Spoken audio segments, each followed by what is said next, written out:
গাজীপুরে আকম ও মোজাম্বেলের বাড়িতে হামলার চেষ্টা, সংঘর্ষ, আহত 20। বিক্ষোভের ডাক বৈষম্য বিরোধী আন্দোলনের। নানা দ্বন্দ্ব, সমালোচনা, চ্যালেঞ্জের মুখে অন্তর্বর্তীকালীন সরকার। রাজনৈতিক দলগুলোর প্রস্তাব সমন্বয় করে নির্বাচনমুখী হওয়ার পরামর্শ বিশ্লেষকদের। দেখছিলেন ক্রাউন সিমেন্ট সংবাদ শিরোনাম। সাবেক মুক্তিযুদ্ধ বিষয়ক মন্ত্রী আকম ও মোজাম্মেল হকের গাজীপুরের বাড়ি ভাঙচুরের চেষ্টা ও সংঘর্ষে বৈষম্য বিরোধী ছাত্র আন্দোলনের 20 নেতাকর্মী আহত হয়েছেন। ভাঙচুর, লুটপাট ঠেকাতে গিয়ে তারা আওয়ামী লীগ, ছাত্রলীগ এবং যুবলীগের হামলার শিকার হয়েছেন বলে জানানো হয়েছে বৈষম্য বিরোধীদের পক্ষ থেকে। শুক্রবার রাত 9টার দিকে ধীরাশ্রমের দক্ষিণ খান এলাকায় এই ঘটনা হয়। স্থানীয়রা জানান, শুক্রবার সন্ধ্যার পর থেকেই আকম ও মোজাম্মেলের ধীরাশ্রমের বাড়ির আশেপাশে বহিরাগত কিছু লোকজন ঘোরাফেরা করতে থাকে। পরে সাবেক মন্ত্রীর বাড়িতে হামলা ও ভাঙচুর করা হয়। এই সময় আওয়ামী লীগ, ছাত্রলীগ এবং যুবলীগদের সাথে ছাত্র জনতার সংঘর্ষ হয়। এতে আহত হন 20 ছাত্রনেতা। রাতেই তাদেরকে দেখতে হাসপাতালে যান বৈষম্য বিরোধী ছাত্র আন্দোলনের কেন্দ্রীয় সমন্বয়ক হাসনাত আবদুল্লাহ ও সার্জিস আলম। কিছুক্ষণ আগে আহতদের খোঁজ খবর নিতে হাসপাতালে গেছেন স্বরাষ্ট্র উপদেষ্টা জাহাঙ্গীর আলম চৌধুরীও। এদিকে হামলার প্রতিবাদে দুপুরে গাজীপুরে বিক্ষোভ মিছিলের ডাক দিয়েছে বৈষম্য বিরোধী ছাত্র আন্দোলন। 6 মাস পরে এসেও নানা দ্বন্দ্ব, সমালোচনা আর চ্যালেঞ্জের মুখে পড়েছে অন্তর্বর্তীকালীন সরকার। পালকে নেই তেমন সফলতা। বাজার অব্যবস্থাপনা, গণহত্যার বিচার ও জাতীয় ঐক্য সহ বেশিরভাগ ক্ষেত্রেই জন আকাঙ্ক্ষা পূরণে বলার মতো তেমন কিছু নেই বলে মনে করেন অর্থ ও রাজনৈতিক বিশ্লেষকরা। এই অবস্থায় গণতন্ত্র উত্তরণে রাজনৈতিক দলগুলোর দেয়া প্রস্তাব সমন্বয় করে নির্বাচনমুখী হওয়ার পরামর্শ তাদের।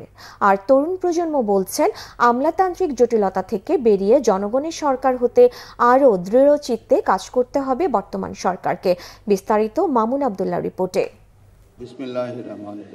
দীর্ঘ স্বৈরশাসনের অবসানের পর 8 আগস্ট গঠন করা হয় অন্তর্বর্তীকালীন সরকার। ছাত্র জনতার আহ্বানে সেই সরকারের প্রধান করা হয় নোবেলজয়ী ডক্টর ইউনূসকে।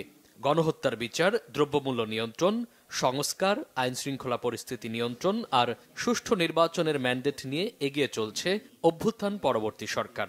তবে বিপুল প্রত্যাশার বিপরীতে অর্জন নিয়ে প্রশ্ন তুলেছেন অর্থনৈতিক ও রাজনৈতিক বিশ্লেষকরা।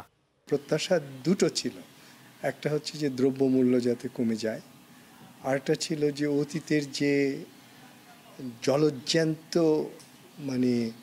খারাপ কাজগুলো হয়েছে সেগুলোর যাতে বিচার হয়, শাস্তি হয়, যাতে ভবিষ্যতে এটার পুনরাবৃত্তি করাটা যে কঠিন, অন্তত এই সরকারের আমলে সেই ধরনের আচরণ যে কেউ করতে পারবে না সেই দৃষ্টান্তটা যাতে স্থাপন হয়।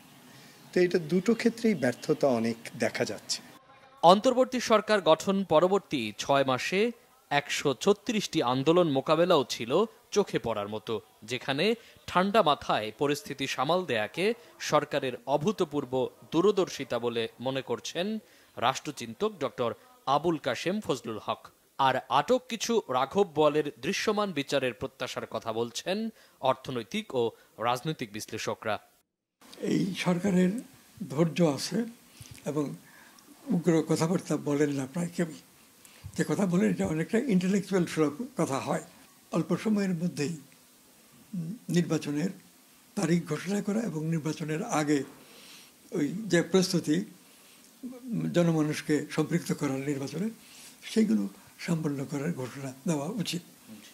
এটা হয়তো আরও তারা সময় নিতে পারেন কিছু, কিন্তু আরও 6 মাসের বেশি সময় তাদের নেওয়া উচিত না। যারা নিশ্চিতভাবে প্রমাণিত হয়েছে যে টাকা পাচার করেছে, লোন ডিফল্ট করেছে, দুর্নীতি করেছে, অত্যাচার করেছে, এরকম 2-1টা রাঘব বোয়ালকে বিচার করে উপযুক্ত শাস্তি দিয়ে সেই শাস্তিটা কার্যকরী করে মানুষকে দেখানো যে দেখো যাদের বিরুদ্ধে তুমি ফাইট করেছিলে তাদেরকে আমি কাঠগড়ায় দাঁড় করিয়ে বিচার করে শাস্তি দিয়েছি। গণঅভ্যুত্থানের পর সবার প্রত্যাশা ছিল গঠন হবে গণমানুষের সরকার, যে সরকার কথা বলবে গণমানুষের। তবে বর্তমান সরকারও গতানুগতিক আমলাতান্ত্রিক জটিলতায় পেঁচিয়ে গেছে বলে মনে করেন জাতীয় নাগরিক কমিটির সদস্য সচিব আক্তার হোসেন। এখনো পর্যন্ত বাংলাদেশের সরকারি যে সুযোগ সুবিধাগুলো আছে সেগুলো মানুষের দোরগোড়ায় পৌঁছানো সম্ভব হয় নাই। মানুষ সেটা প্রত্যাশা করে, একই সাথে মানুষ এটাও প্রত্যাশা করে মানুষের যে মত প্রকাশের স্বাধীনতা আছে সেটা যেন অক্ষুণ্ণ থাকে, সেই জায়গায় মানুষেরা এখন স্যাটিসফাইড আছে। গণতন্ত্রের পথ সমুন্নত রাখতে রাজনৈতিক দলগুলোর সমন্বয়ে নির্বাচনের দিকে ধাবিত হবে বর্তমান সরকার, এমনটাই আশা সমাজ, রাজনৈতিক ও অর্থনৈতিক বিশ্লেষকদের। মামুন আব্দুল্লাহ, বাংলা ভিশন, ঢাকা। শেষ হলো ঢাকা আন্তর্জাতিক ম্যারাথন প্রতিযোগিতা। বিজয়ীদের হাতে পুরস্কার তুলে দিয়েছেন সেনাবাহিনী প্রধান জেনারেল ওয়াকরুজ্জামান। দর্শক, ঢাকা ম্যারাথনের খবর সংগ্রহে রাজধানীর পূর্বাঞ্চলে রয়েছেন সহকর্মী নাবিল জাহাঙ্গীর। চলে যাচ্ছি তার কাছে। নাবিল, সেনাবাহিনী প্রধান কি বললেন? এই আয়োজনের সবশেষ কি খবর আছে আপনার কাছে? আপনি জানেন যে ঢাকা আন্তর্জাতিক ম্যারাথন 2025 সেটি কিন্তু সফলভাবে সম্পন্ন হয়েছে এবং আমাদের যে সেনাপ্রধান তিনি উপস্থিত থেকে বিজয়ীদের মধ্যে পুরস্কার তুলে দিয়েছেন। মোট 10টি দেশে 10,000 প্রতিযোগী কিন্তু এখানে অংশগ্রহণ করেছেন এবং সর্বমোট 80 জনের কাছে হাতে পুরস্কার তুলে দেওয়া হয় এবং সেনাপ্রধান তিনি দেশবাসীর কাছে আবেদন জানিয়েছেন বিভিন্ন ফিজিক্যাল অ্যাক্টিভিটি যেমন ম্যারাথনের সাথে যুক্ত হতে, এবং তিনি বলেছেন যে এই যে ম্যারাথন প্রক্রিয়াটি রয়েছে সেটি তিনি সারা দেশব্যাপী ছড়িয়ে দেওয়ার চেষ্টা করবেন। আমাদের সাথেই কিন্তু ম্যারাথনের বিজয়ীরা রয়েছেন। আমরা একজনের কাছে জানতে চাইবো যে এই যে ম্যারাথনে অংশগ্রহণ করলেন সব মিলে আপনার অভিজ্ঞতা কেমন? জি, আমার অভিজ্ঞতা অনেক ভালো লাগতেছে। নিজে এতজনের মধ্যে পার্টিসিপেট করে নিজে একটা প্লেজ পেয়েছি এবং কি মানে অনেক আনন্দিত লাগতেছে নিজের কাছে। প্রথম না আগে হয়েছে? না, এর আগেও আমি ইভেন্টে অংশগ্রহণ করেছি। গত বছর যখন ঢাকা ইন্টারন্যাশনাল ম্যারাথন হয়েছিল ওইটাতে প্রায় 7,000 মানুষ অংশগ্রহণ করছিল, ওইটাতে হয়েছি।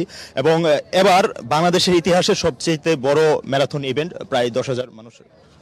আপনি একটু বলবেন যে আপনি তো অনেক বয়সেও দৌড়েছেন, তো ফুল ম্যারাথনে ছিলেন কিনা? না, আমি হাফ ম্যারাথনে অংশগ্রহণ করি এবং যে ট্র্যাকটা আমরা ছিল এটা একটা খুবই আনন্দপ্রদ ছিল এবং এটা পূর্বে আমি একবার করেছি, আমার কাছে খুব ভালো লেগেছে। সব মিলিয়ে আয়োজন কেমন ছিল? অসাধারণ ছিল। যেমনটা শুনছিলেন এবারের আয়োজন নিয়ে কিন্তু আসলে সবাই অনেক খুশি। সবাই বলছেন যে খুবই সুশৃঙ্খলভাবেই এবারে যে ঢাকা আন্তর্জাতিক ম্যারাথন সেটি সম্পন্ন হয়েছে। ধন্যবাদ নাবিল। এই ছিল এখনকার মতো। পরের সংবাদ দুপুর 2টায়। এর আগে একটাই রয়েছে নিউজ টপ 10 দেখার আমন্ত্রণ রইল। এছাড়া বাংলা ভিশন সংবাদ ও সংবাদ সংশ্লিষ্ট অনুষ্ঠান দেখতে ভিজিট করুন www.bvnews24.com ও facebook.com/banglavisionnews এবং সাবস্ক্রাইব করুন youtube.com/banglavisionnews। ধন্যবাদ।